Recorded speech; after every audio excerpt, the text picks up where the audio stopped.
Shalom saudaraku yang dikasihi Tuhan Yesus Kristus. Selamat pagi, salam sejahtera untuk kita semuanya. Selamat datang kembali di Renungan Rohani pagi hari ini. Semoga saudara yang terkasih dalam keadaan sehat selalu.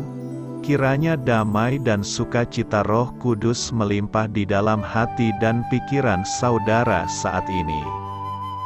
Sebelum kita mulai renungan pagi ini, marilah kita bersama-sama berdoa. Tuhan Yesus, terima kasih sudah membangunkanku pagi hari ini. Terima kasih atas penyertaan dan perlindungan Tuhan. Semua karena karunia Tuhan aku dapat bangun dengan pagi hari ini. Aku menyerahkan seluruh aktivitasku hari ini ke dalam kuasa tangan Tuhan. Jauhkanku dari yang jahat, ya Tuhan. Tuhan Yesus, tolong lindungi dan berkati aktivitasku hari ini. Tolong berkati juga keluarga dan teman-temanku, Bapa Surgawi, oleh karya Roh Kudus. Tolonglah aku untuk menjauhi segala sesuatu yang melukai hati-Mu. Ampunilah segala dosa kami, ya Tuhan. Dalam nama Tuhan Yesus, aku sudah berdoa. Amin. Sahabat saudara rohani, pembacaan ayat emas Alkitab renungan kita hari ini terambil dari Mazmur 120 ayat 1 sampai dengan Mazmur 121 ayat 2. Nyanyian ziarah. Dalam kesesakanku aku berseru kepada Tuhan dan Ia menjawab aku. Ya Tuhan, lepaskanlah aku daripada bibir dusta, daripada lidah penipu. Apakah yang diberikan kepadamu, dan apakah yang ditambahkan kepadamu? Hai lidah penipu, panah-panah yang tajam dari pahlawan dan bara kayu arar. Celakalah aku, karena harus tinggal sebagai orang asing di Meseh, karena harus diam di antara kemah-kemah Kedar. Cukup lama aku tinggal bersama-sama dengan orang-orang yang membenci perdamaian. Aku ini suka perdamaian, tetapi apabila aku berbicara, maka mereka menghendaki perang. Nyanyian ziarah. Aku melayangkan mataku ke gunung-gunung, dari manakah akan datang pertolonganku? Pertolonganku ialah dari Tuhan, yang menjadikan langit dan bumi.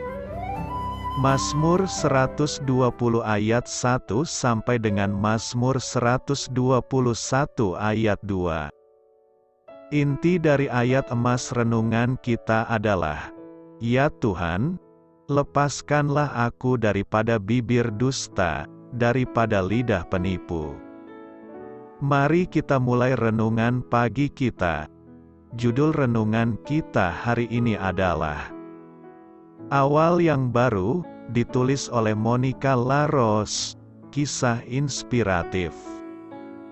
Kesadaran Kristen diawali dengan kesadaran yang pahit bahwa apa yang selama ini kita anggap sebagai kebenaran, sebenarnya merupakan kebohongan. Tulis Eugene Peterson dalam perenungannya yang luar biasa mengenai Mazmur 120. Mazmur 120 adalah mazmur pertama dari rangkaian nyanyian ziarah, Mazmur 120 sampai 134, yang dinyanyikan para musafir dalam perjalanan ke Yerusalem. Seperti yang ditelusuri Peterson dalam buku A Long Obedience in the Same Direction. Mazmur-mazmur tersebut juga memberikan kepada kita gambaran mengenai perjalanan rohani seseorang kepada Allah. Perjalanan itu hanya dapat dimulai dengan kesadaran mendalam bahwa kita membutuhkan sesuatu yang berbeda. Peterson menulis, Seseorang harus benar-benar muak dengan keadaan yang ada supaya ia memiliki motivasi untuk memilih jalan iman Kristen. Ia harus benar-benar jemu dengan cara-cara dunia sebelum ia memiliki kehausan akan dunia yang penuh kasih karunia. Alangkah mudahnya kita berkecil hati melihat kebobrokan dan keputusasaan yang marak terjadi di sekeliling kita. Seperti bagaimana kita sering menunjukkan sikap acuh tak acuh terhadap kerugian yang ditimbulkan seseorang terhadap sesamanya. Mazmur 120 meratapi ini dengan jujur, "Aku ini suka perdamaian. Tetapi apabila aku berbicara, maka mereka menghendaki perang." Mazmur 120 ayat 7. Namun, pemulihan dan kelepasan dialami ketika kita menyadari bahwa penderitaan kita juga dapat membukakan mata kita kepada suatu awal yang baru. Kita mengalaminya melalui Sang Juru Selamat, satu-satunya sumber pertolongan kita, yang sanggup menuntun kita keluar dari kebohongan yang menghancurkan hidup kepada keutuhan yang penuh dengan damai sejahtera. Mazmur 121 ayat 2, memasuki tahun yang baru ini, kiranya kita rindu mengikut Dia dan jalan-jalannya. Amin. Marilah kita renungkan di dalam hati kita. Bagaimana Anda telah menjadi terbiasa dengan cara-cara dunia yang bobrok? Bagaimana Injil mengundang Anda untuk memilih jalan-jalan yang membawa damai sejahtera? Hal ini patut kamu ketahui. Mazmur 120 dan 121 termasuk nyanyian ziarah. Mazmur 120 sampai dengan 134. Yang kemungkinan besar dihafalkan dan dinyanyikan saat umat Israel pergi ke Yerusalem untuk perayaan Paskah, Hari Raya Roti Tidak Beragi, Hari Raya 7 Minggu, dan Hari Raya Pondok Daun. Ulangan 16 ayat 16. Beberapa nyanyian ziarah itu tercatat ditulis Daud. Mazmur 122, 124, 131 dan Mazmur 133, dan satu nyanyian disebutkan sebagai karya Salomo, Mazmur 127, tetapi kebanyakan tidak dicantumkan penulisnya. Ragam kelompok mazmur itu antara lain adalah Mazmur Ratapan, Mazmur Pengucapan Syukur, Mazmur Kerajaan, Mazmur Hikmat, dan masih banyak lagi. Namun, meski kemungkinan tidak ditulis sebagai mazmur ziarah, nyanyian-nyanyian tersebut di kemudian hari dipakai untuk tujuan ziarah. Mazmur 120 adalah mazmur pribadi yang ditulis oleh seseorang yang berada jauh dari rumah dan merindukan kedamaian di Yerusalem, ayat 5 sampai dengan ayat 7. Sementara kata-kata yang menenteramkan dari Mazmur 121 menanamkan keyakinan pada diri para peziarah yang melakukan perjalanan ke Yerusalem. Pada masa kini, nyanyian ziarah tetap berperan penting dalam ibadah, baik bagi umat Yahudi maupun mereka yang percaya kepada Yesus. Tidak ada satu orang pun di dunia ini yang tahan terhadap tekanan, bukan? Entah itu dalam pergaulan, pekerjaan, dan lain-lain, kita bisa saja menjadi stres, bahkan depresi. Di sini, pemazmur mengalami kesesakan karena dua hal. Pertama, bibir dusta, kedua, lidah penipu. Kedua kata ini tentu memiliki arti yang sama, namun diungkapkan dengan kata-kata yang berbeda. Keduanya merupakan anggota tubuh yang membuat manusia dapat berbicara. Tetapi sayangnya, keduanya dipakai untuk mengucapkan hal-hal yang jahat dan tidak membangun orang lain. Inilah yang membuat pemazmur merasa berada dalam kesesakan. Ia berada di antara orang-orang yang tidak mengenal Tuhan, mereka yang kasar dan keras, serta tidak suka perdamaian. Meskipun pemazmur sudah cukup lama tinggal di antara mereka, pemazmur tidak berlaku seperti mereka.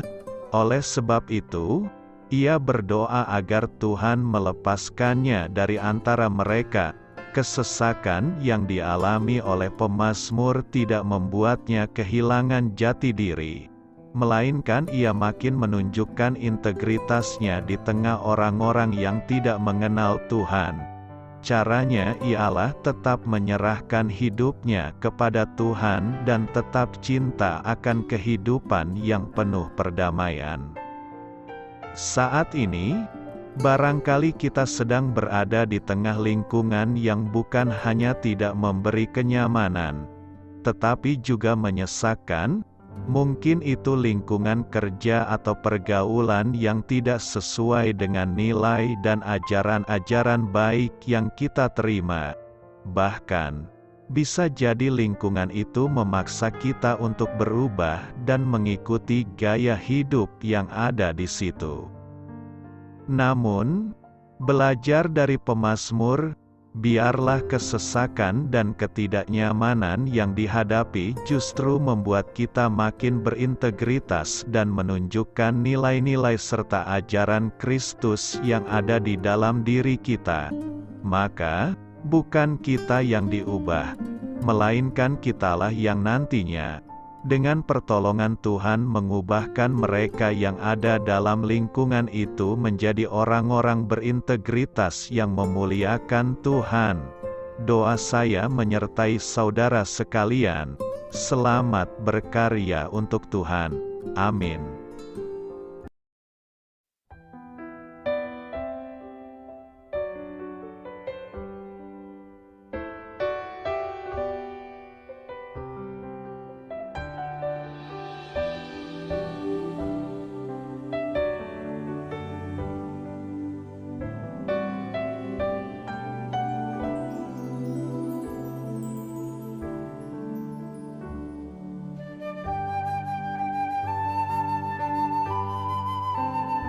Marilah kita renungkan sahabat saudara rohani. Demikianlah renungan firman Tuhan pagi hari ini. Semoga menjadi berkat dalam hidup kita. Dan sebelum kita memulai segala aktivitas kita pagi hari ini, marilah kita berdoa. Selamat pagi Bapa, malam hari telah berganti pagi. Kehidupan baru telah Engkau berikan kembali bagi kami. Bapa Surgawi, tolonglah aku menyadari kebutuhan orang lain, supaya aku dapat membagikan apa yang telah Engkau berikan kepadaku.